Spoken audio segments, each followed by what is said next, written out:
It's been difficult. I lost 33 years of my life. My father's not here. A lot of my family members aren't here. I didn't get to see my kids grow up. And I guess the best statement after being in a cage for almost 33 years is I saw the world evolve, but I didn't get to play any part in it. I saw my kids grow up, but I didn't get to play any part of it. It's almost like being dead, but you see the world evolve around you. You see the world change, and you see the technology, and you see or you read about it, but you play absolutely no part of it. You know, Orlando, and this was just not a sentence of Rick Wershe. In all sincerity, it was a sentence for his mom. That was her only son. That was a sentence for his mom. She lost her child. This was my mom when I left. Yeah. That was my mom. And thank you for pointing that out. Beautiful, young. Look at my mom. This is Still beautiful. Still beautiful, but this is what they took from me. My dad never knew I made it out of jail, Orlando. People blame my dad for a lot of things, and I promise you, 90% of the things they blame my dad for are lies. That's their lies to cover up the truth. My dad never knew the depth what I was doing for the government. He never knew that I had a fake ID that said I was 21 years old. He never knew that I was out all night because he was waking up in the morning trying to provide for our family, and I lived upstairs in the two-family flat. He wasn't the best father, but he wasn't what he was made out to be. Alan? Yeah, the FBI gave you that idea, right? I got a question. You obviously had a hard. You were promised a lot of things, and you went into jail. Your whole adult life has been in jail. How do you trust people coming out now? Do you have much trust for people in general? Is it hard to trust people? Well, if my other half, if you ask her, no, I don't trust people. And I've known you for a long time. I've talked to you for years in prison. Right. And I'll say this in here in front of everybody. I felt like you betrayed me, and I quit talking to you. And let me finish. And now that I'm here in front of you and I had time to think about it, you didn't betray me. You were telling a story. So a lot of the things, it was accurate. I've never said you didn't say anything accurate. I responded to a story that you wrote the wrong way. I had been locked up a long time, Alan. I know you always tried to tell the truth. And I know that you know more of the truth that you didn't tell because you're friends with a lot of the FBI agents that we're talking about. Or you knew them. I won't say friends. But there was far more of the story that could have been told that wasn't told. Maybe because it couldn't be proven. Maybe because they didn't want you to or whatever. But I'm just being honest with you in front of everybody. And that's all you'll get from me is honesty. I appreciate it. Rick, can you talk about why this is so important for you to file this lawsuit and get this accountability so that you can continue on living a healthy life, the life that you want to live from here on out? I want this chapter of my life closed. I want to forget about it. I want it to be gone. I'm not going to lie to you. You know me, you know Nabi. This was hard for me to do. I wasn't going to do it. I didn't come out and say, I want to sue these people. I come out and try and help people. I come out and every week I try and do something good in the community. So I'm not bitter. Well, I'm bitter a little. I'm not going to say I'm not bitter at all. I'm bitter a little about missing out on my kids' lives, about not being able to see my father when he was dying, about not being able to be a part of my mother's lives. You know, I have grandkids that I've never met to this day because they live in another state. So I guess I just want to put this behind me, and I think this is the final chapter in it, and whatever it is, I get to close the book. Mr. Wershe, at what point through all these years did anyone, maybe you raised it, maybe other attorneys raised it, was there a point when someone say, hey, we have an argument here. The government was putting a 14-year-old in these positions. We need to argue that aspect of this. It wasn't until Greg Schwartz came forward and basically told the truth and said, listen, the government was, responsible for what happened, and we need to tell the truth. And Greg was the first one that came forward and tried to get other people to tell the truth. And I think Alan knows that. He was like, this is wrong. I was sitting in prison. I watched Nate Kraft, who admitted to 30 murders. They honored their promise to him. He did 17 years. He admitted to 30 murders. Forget about all the other crimes that he committed. He admitted to 30 murders in our community. Why were his promises kept? Some of the gangsters don't have it. I truly believe the only reason that I stayed in prison 30 years was because I told on corruption in the city of Detroit. There's no other reason for me to be kept in prison. I was in prison. I met guys in prison that were indicted in Michigan for 7 tons of cocaine. You don't know their name. None of you in here know their name, but they received an 11-year sentence. But they called me a drug kingpin. They called my friend who was 16 years old a drug kingpin. 16 and 17 years old, we were called drug kingpins. Who in their right mind labels someone a 16 and 17-year-old a drug kingpin? Pablo Escobar is a drug kingpin. El Chapo's a drug kingpin. 50 kilos of cocaine doesn't make you a drug kingpin. 7 tons of cocaine might make you a drug kingpin. If any of you disagree with me, please, I'd love to hear your argument. Charlie, I knew you'd have something to say. Well, let me ask you this. I'm trying to understand this. In reading your complaint, it seems that most of it has to do with you being upset at 14 to becoming part of the system. I think that's probably right. And then at 14, nobody should become a drug informant. That's kind of what I'm getting at. But let me ask you this. Are you proud of the work that you did do to help the government bust all these terrible, terrible gangs? And if you are you more upset that the government didn't try to do something for you to get you out of prison sooner? Like years and years sooner. Listen, am I proud of it? Yes. I'm proud that I helped the city rid corruption out of their police department. I'm proud that murderers were taken off the street or dangerous individuals. But it's a double-edged sword because Mr. Egan from the parole board thanked me for my cooperation, was the first one ever that thanked me. He's a former prosecutor. He stood up and he said, I commend you for the police corruption that you helped get rid of. I commend you for the other cooperation. No one ever did that, Charlie. Even when I got to Florida, the prosecutor said, what'd they do for you? Everything you did for that city, what'd they do for you? And the true answer is, they kept me, I was punished more severely for my crime because of my cooperation. I didn't do 33 years in prison because of the drug crime I committed. I did 33 years in prison because I told on corruption in the city. Make that 100% clear. That's why I did 33 years in prison, because I told on the powers that be.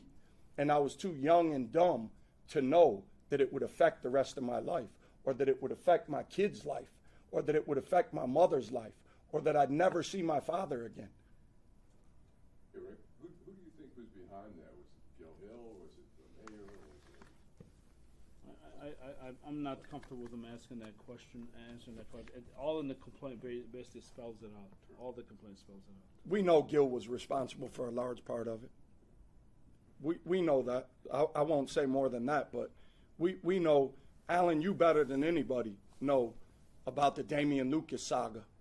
And you know about the bribes that were paid, and they were admitted that they were paid by drug dealers. They admitted to the government, I paid this bribe. And not one thing was ever done about that. Killing what, a 12-year-old? A 12-year-old or 13-year-old innocent lost his life. and they tried to put an innocent person in prison. And when I stood up and said, hey, this man didn't do this, I was persecuted for it. But nobody says anything that the person that paid the bribe, that we have a letter from Jimmy Harris saying he was present when the bribe was paid. And Jimmy Harris is one of the officers that went to jail. Jimmy said, I was there when this bribe was paid. Still nothing was done about it. But Rick Wershe sat in prison for almost 33 years for a nonviolent drug crime. And I'm not proud, Charlie, of any crime I committed. Let me make that clear. You watch drug dealers go on and brag about the amounts of drugs they sold, about the amounts of money they made. You never heard me in one interview brag about anything. And when I speak to these kids and they ask me that, I never answer what it was. I don't tell them, did I have a bunch of fancy cars? Yeah, I was a kid. I love cars. I love cars now. You love cars. I still have fancy cars, but this time they can't take any of them from me. Mr. Wershe, one question I've been wanting to ask you for a very long time. My photographer and I talked about it this morning when we said we're going to cover this and put this on the news. And we were saying there's a way of covering this and putting it on the news without using 3 words. White boy Rick. I've always wondered what you and your family thought of that label as you sat in prison all these years and that label was put on you and took off a life of its own. That label was put on me by the powers that be. I suffered from it for 32 years and 7 months. Now, if I can use that name as a platform to do some good, that's what I'm going to do with it. I'm proud of the work I do. I'm proud of the work I do with Sherry.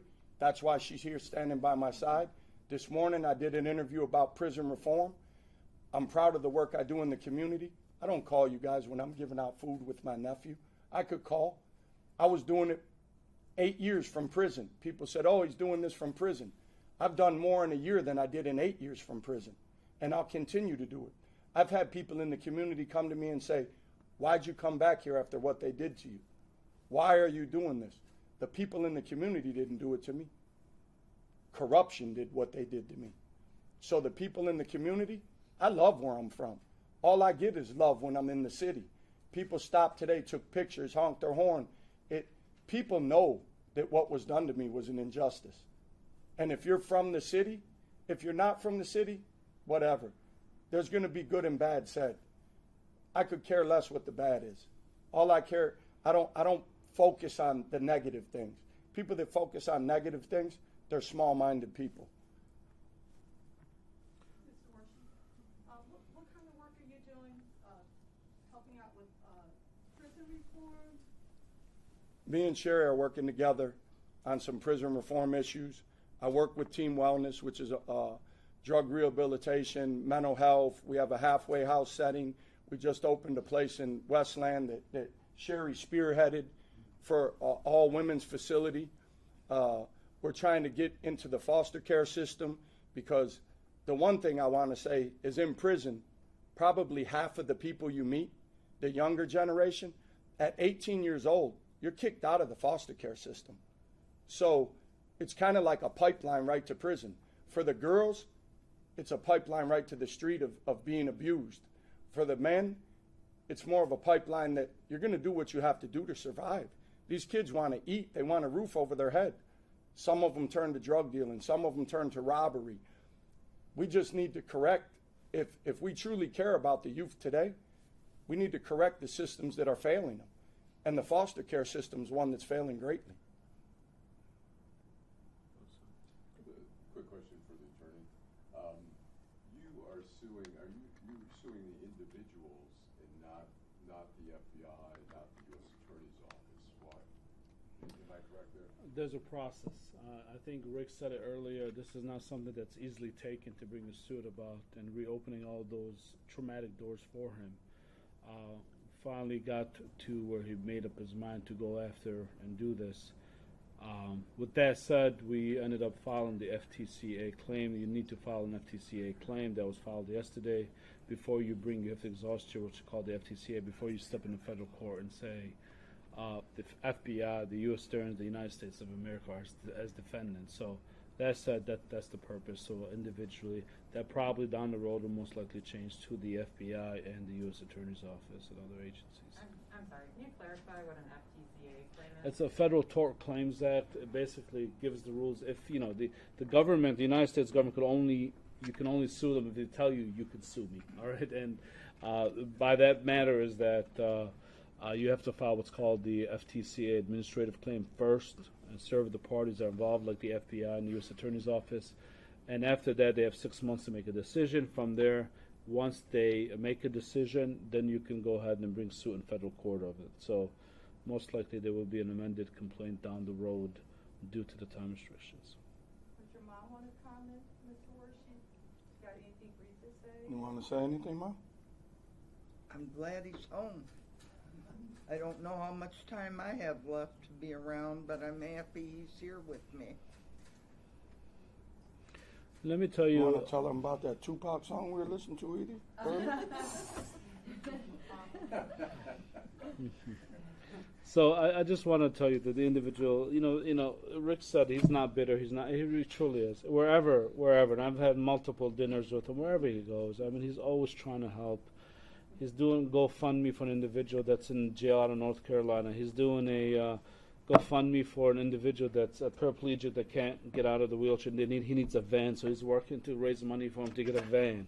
He's the one lady that's dying of cancer said, I want to meet, white boy Rick, and he didn't just call her or just come up and say hello. He actually took her out for the whole day, took her for lunch, spent the whole day with her. She was so impressed by this individual. This is an older lady that's dying of cancer, and that's who this individual is. That's his character, that's his nature, and this is what our government and our powers that be. Passed on, so She has passed to her family, So, deepest respect. Yeah, this is all within the last number of months. So this is who this individual is. I mean, in all sincerity, and I tell you again and again, had he not had a strong head on him, I tell you, he would never have survived this. And the powers that be would have got what they wanted, and of course, you won't be out here today. Rick, you've been away for a long time. Do you have nightmares about prison still? Absolutely. Listen, I went to a CPR group recently. It's Citizens for Prison Reform.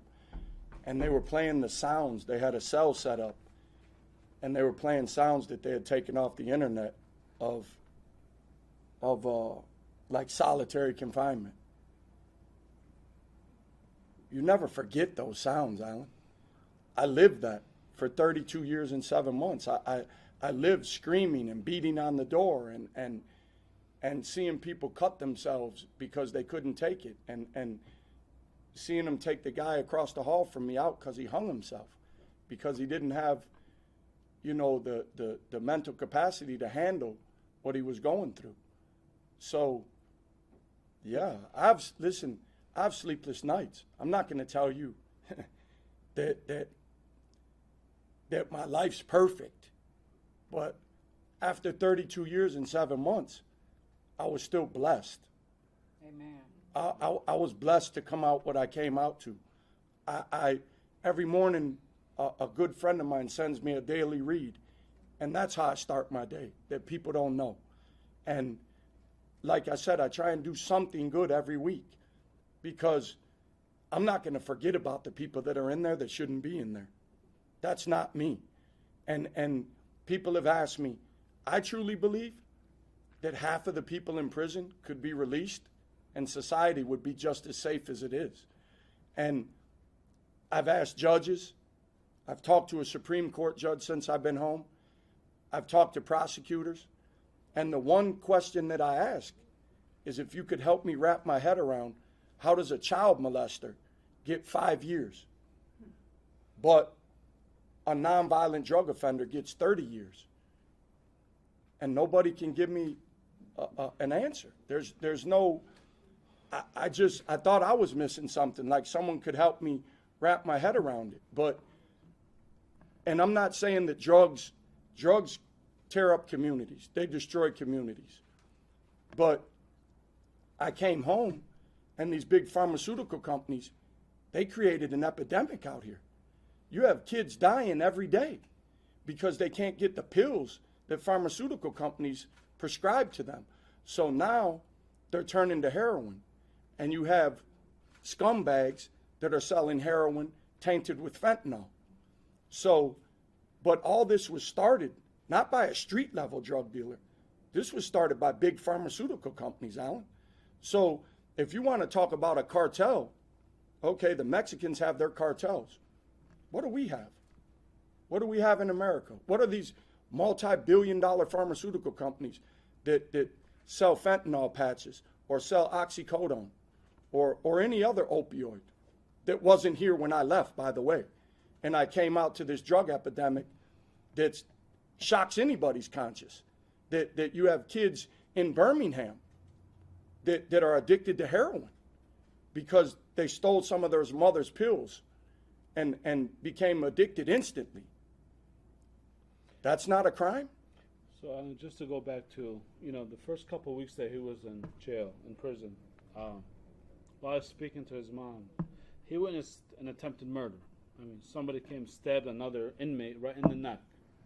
That's the first couple of weeks, like, welcome to prison. That's the kind of stuff that he had to endure initially and moving forward. So, yeah, prison is not a pretty place, for sure. I got to help Justin Timberlake with his movie Palmer. I got to help him a little bit talking about prison. And that was one of the stories that Nabi just told you. I think it was my first night in Ionia at Michigan Reformatory. And I was on the phone, and I saw the kid next to me get stabbed in the neck. And I told my mom, I said, listen, I'll call you tomorrow. And I hung up. And I'll never forget the guard told me. He said, get ready, Wershe, because that's every day. And that's the world that people that don't belong in there have to endure every day. It's we sit here, and when we leave here, Alan, we can stop and get a coffee, or I can drink this water. A lot of the people that I call my friends that are still locked up in prison, they don't have that privilege. They're stuck in a cell 23 hours a day. And we claim we spend $2 billion a year on our prison industry. How do you survive? How do you think you survive all those years? I did a lot of reading. I did a lot of soul searching. And I was a young, stubborn person. And I'm still stubborn. That's why they're laughing, all of them, Sherry included. But I just put in my mind, Alan, that I would never let them see me break. And when I broke down in there, but I never let anybody see it. I call it peaks and valleys, and I tried to have more peaks than valleys. And if you can do that, you have a chance. And by the grace of God, I made it. That's it. All right. And thank you all for coming.